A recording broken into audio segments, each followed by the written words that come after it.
Good afternoon. I want to thank everybody who joins us. My name is Olga Atamanova, and Ukraine Media Center Ukrinform continues its operation. It's day 565 of the full-scale invasion of our homeland by Russian aggressor. And traditionally, I want to thank the representatives of all the mass media who tell the world the truth about this war. And now we will be talking about celebration of Rosh Hashanah. Traditionally, during this period, before the full-scale invasion, a lot of adherents were coming to Ukraine. So how this holiday will be celebrated this year, let's talk about it with Iryna Rybnytska, Executive Director of the Charitable Foundation of the Historical and Cultural Center of Uman. Good afternoon. Good afternoon. So what is the number of people that we expect to come to Uman this year, if there will be any? Well, unfortunately, this year the celebration of Rosh Hashanah will be under conditions of the full-scale war in Ukraine, and it creates some specificities for the pilgrimages to Ukraine. The pilgrims will come only using cars, flying to other countries. So this year their way will be way longer than it was before. We expect to have more pilgrims this year than during previous years. The preparation for celebration of Rosh Hashanah is underway, and it's about to end after several months of preparation. So where's Miss Iryna? You're saying that this year we expect a bigger number of pilgrims. Can you please remind us what was the number of pilgrims previous years? And let's talk about the security measures. Last year, more than 22,000 pilgrims arrived at Ukraine. And what about the security measures? How is security organized? And are the pilgrims already coming in groups to Ukraine? This year, the preparation for the celebration of Rosh Hashanah was at the highest level. It was headed by the head of the Special Government Service for Ethnopolitics, and all the special services processed their security protocols. All the restrictions are already in place or about to take effect in the center of Uman. I mean, the restriction of movement in the pilgrimage zone, the necessity to carry ID, the necessity to adhere to the rules of the curfew. There is a restriction on sale of fireworks and other toys that may be looking like any kinds of weapons.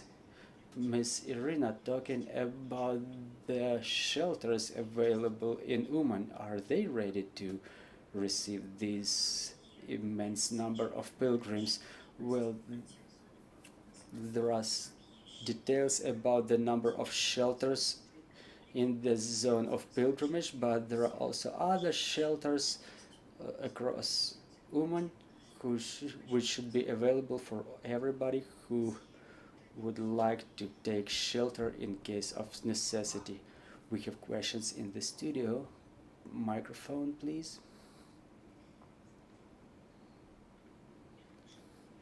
Yana Lukashenko, Ukrinform. Can you please tell us what is the approximate number of pilgrims to arrive to Uman, and from what countries will they be coming? Well, usually the pilgrimage to the city of Uman is of international nature. The majority of pilgrims are from Israel, about 80%. The rest of the pilgrims usually come from United States, and different pilgrims from a number of European countries. As to the number of pilgrims, we cannot give you the exact figure now, but we expect to receive at least not less than the last year, or maybe even more. Yeah, but there should be the lists coming beforehand, and through which checkposts in the border the pilgrims are about to be coming. Well, about the lists, there are no restrictions on collection of data, which means that people traveling to Ukraine are not supposed to submit any lists with personal data before. Their movement is non-restricted. Talking about... Okay, can you please repeat the question? I missed your second question.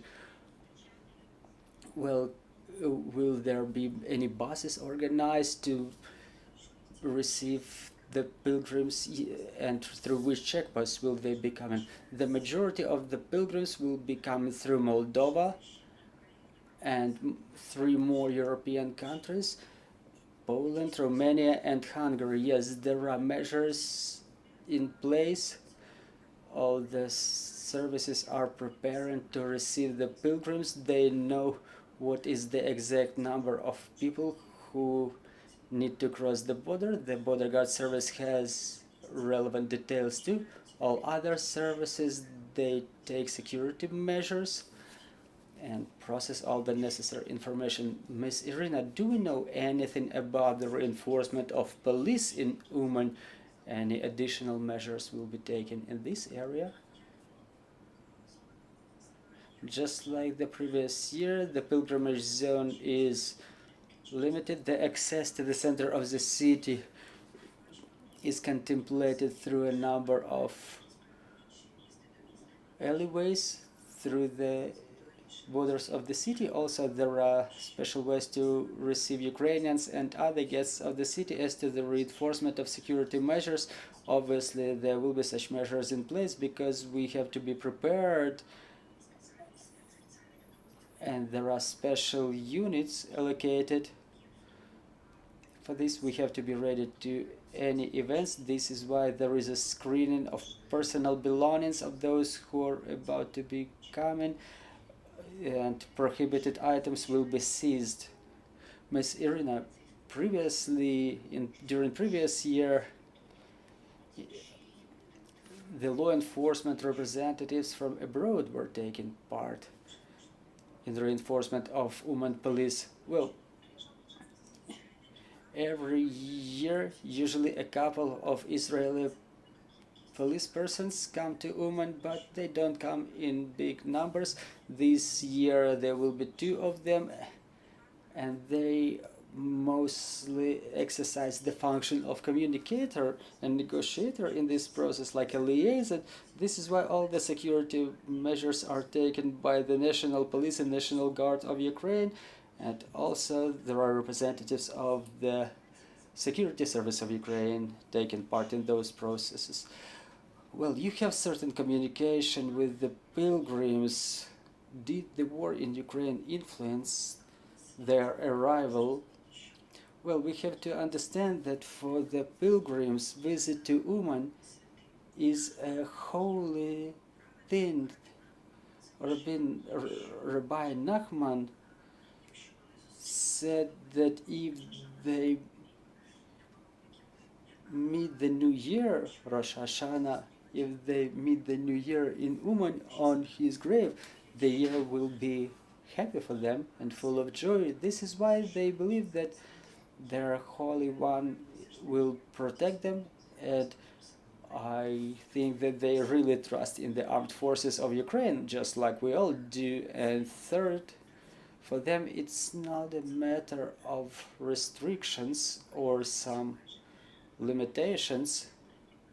Their will to come and visit Ukraine is so intense that it does not depend on any factors.